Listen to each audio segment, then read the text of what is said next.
football.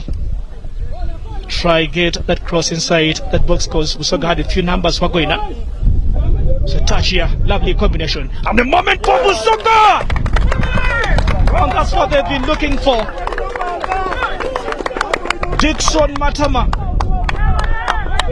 has scored for Busoga province. And they have a goal here. Yet to consider. They scored 2 against Chigezi. Didn't consider now. The account is officially open at the St. Joseph's College. St. Joseph's Technical Institute here. That was really piece of another good Busoga combination brought to perfection. Muba looks on. Just goes wide here. Mosisi. But looking for that shot and an equalizer here in a standing way. So the province have been punished here. They've been giving out that possession.